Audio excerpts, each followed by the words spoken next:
Quand j'étais en classe de 6e, des gens sont venus nous distribuer des Nouveaux Testaments. C'était des Nouveaux Testaments bleus.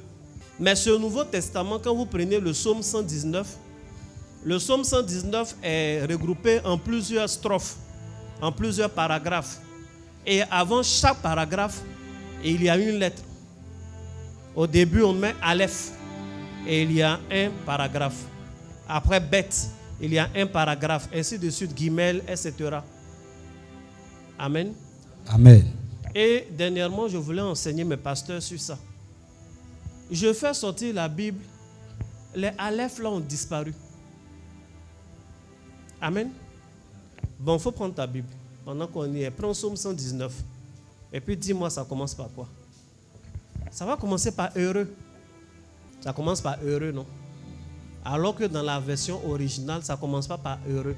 Le premier mot, c'est Aleph, comme le A de l'alphabet hébraïque. Pourquoi on enlève? Pourquoi dans ta Bible, il n'y a pas Aleph? Sincèrement.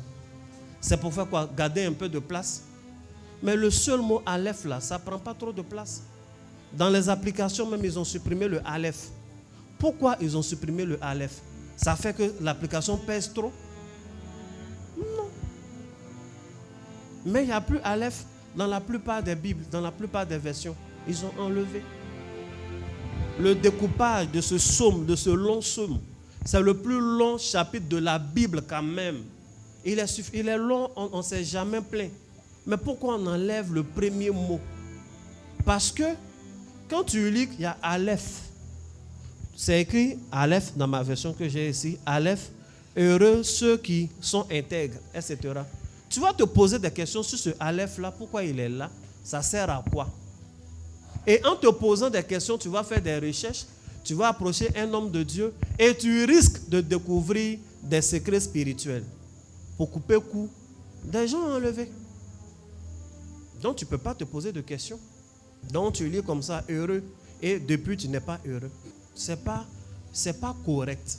Mais parce que si tu sais ce que c'est Aleph, ça te donne des idées.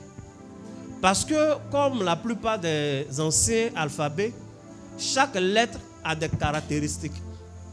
Chaque lettre correspond à un chiffre numérique. À chaque lettre correspond un élément. À chaque lettre correspond une couleur. À chaque lettre correspond certaines entités.